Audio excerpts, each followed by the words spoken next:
السلام علیکم ورحمۃ اللہ وبرکاتہ۔ محترم سامعین، خواتین و حضرات، اجالا چاندنی امید اسلامک چینل سے میں آپ کی خدمت میں ویڈیو لے کر حاضر ہوا ہوں۔ سورہ فاتحہ کی تفسیر، تبیین، تشریح پر کافی دنوں سے ویڈیوز کرتا چلا آ رہا ہوں۔ امید ہے آپ مستفید ہو رہے ہوں گے۔ آج کی ویڈیو میں بھی سورہ فاتحہ ہی سے متعلق میں چند اہم گزارشات آپ کی خدمت میں پیش کرنا چاہتا ہوں۔ وہ یہ ہے کہ اللہ تبارک و تعالیٰ نے اس عظیم سورت کو، جسے قرآن عظیم سے بھی تعبیر کیا گیا ہے احادیث کی روشنی میں، اور خود قرآن کریم میں بھی اللہ نے فرمایا ہے کہ وَلَقَدْ آتَيْنَاكَ سَبْعًا مِّنَ الْمَثَانِي وَالْقُرْآنِ الْعَظِيمِ، اے محمد صلی اللہ علیہ وسلم، ہم نے آپ کو 7 آیتوں پر مشتمل ایک سورت عطا کی ہے، آپ کو بخشی ہے، اور یہ سورت قرآن عظیم ہے جو کہ قرآن کے سارے مضامین کا خلاصہ ہے، جس کو قرآن کا دیباچہ بنا کر اللہ تبارک و تعالیٰ نے لوح محفوظ کو ترتیب دیا ہے۔ اور آج جو قرآن کریم ہمارے ہاتھوں میں ہے وہ لوح محفوظ کی ترتیب کے مطابق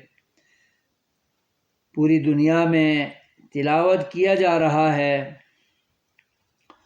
اور تمام نسخوں میں سورہ فاتحہ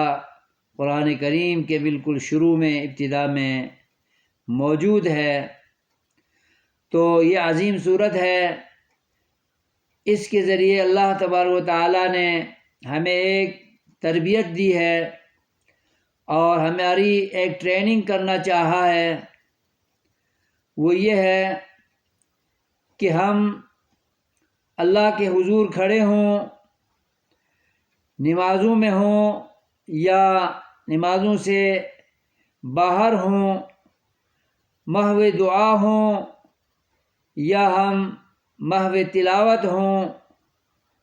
یا ہم قرآن کریم کی تعلیم اور تدریس کر رہے ہوں، تو ہر حال میں اس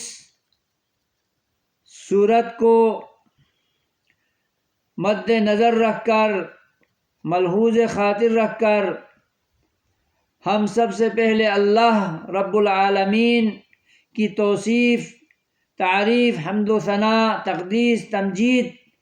کبریائی اور بڑائی بیان کریں۔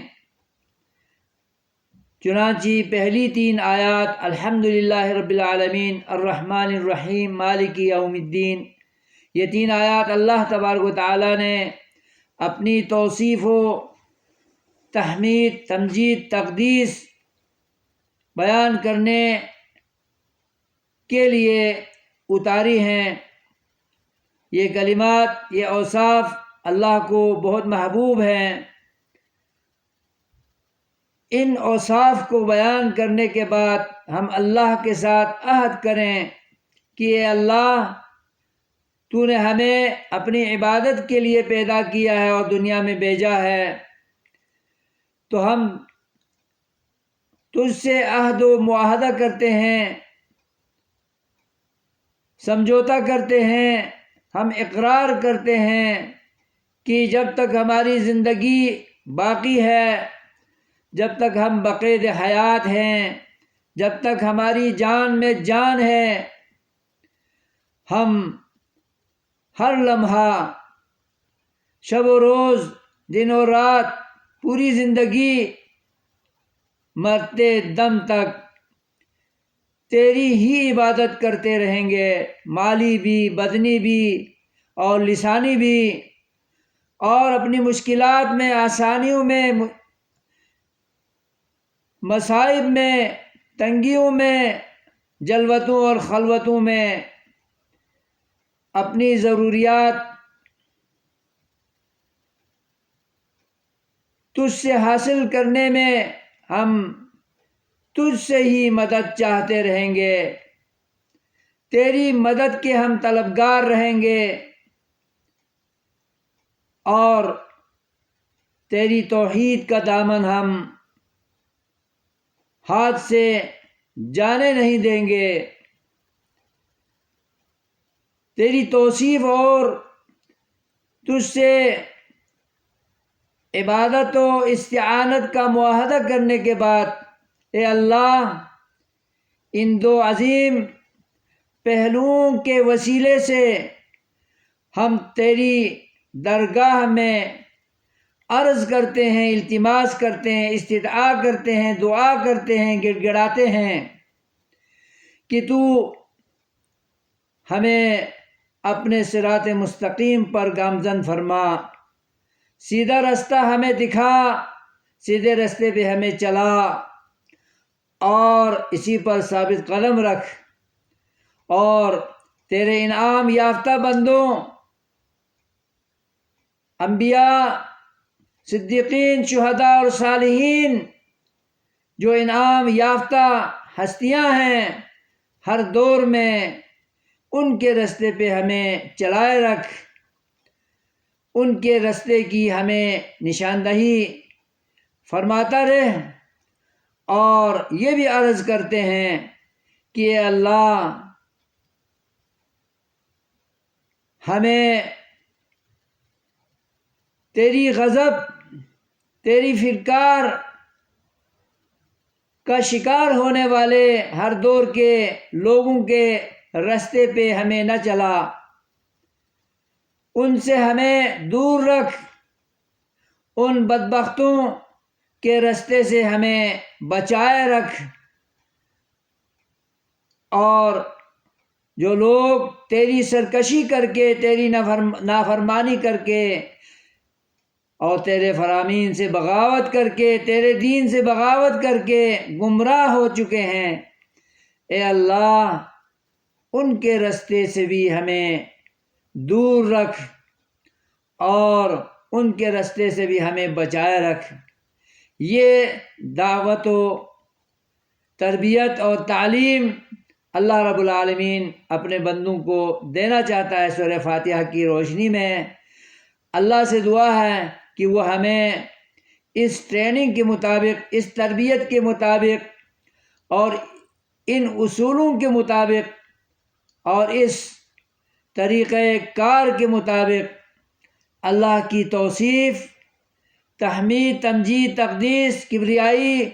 بیان کرنے کی ہمیں توفیق عطا فرمائے، اور ہمیشہ اللہ کی توحید پر ہم قائم رہیں، اور ہر قسم کی عبادات، ریاضات ہم اللہ ہی کی رضا جوئی کے لیے کرنے والے بنیں، اور مشکلات میں، بیماریوں میں، تنگیوں میں، تکلیفوں میں، اپنی جلوتوں اور خلوتوں میں ہم استعانت بھی اللہ ہی سے کریں، مدد چاہیں تو اللہ ہی سے مدد چاہیں، اور مشکل میں پھنس جائیں، مصائب میں گر جائیں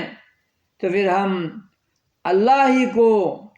معین اور مستعان سمجھ کر، مشکل کشا، حاجت روا، مولا دستگیر جان کر اسی سے لو لگائیں، اور توحید کا دامن ہمیشہ پکڑے رہیں، اور شرک سے یکسر ہم بچ کر اپنی زندگی کو گزار کر اللہ کے ہاں جانے کی، اور آخرت میں سرخرو ہونے کی، اور جنت کے اہل ہونے اور حقدار ہونے کی ہمیں توفیق اور عمل کی توفیق عطا فرمائے۔ آمین یا رب العالمین۔ والسلام علیکم ورحمۃ اللہ وبرکاتہ۔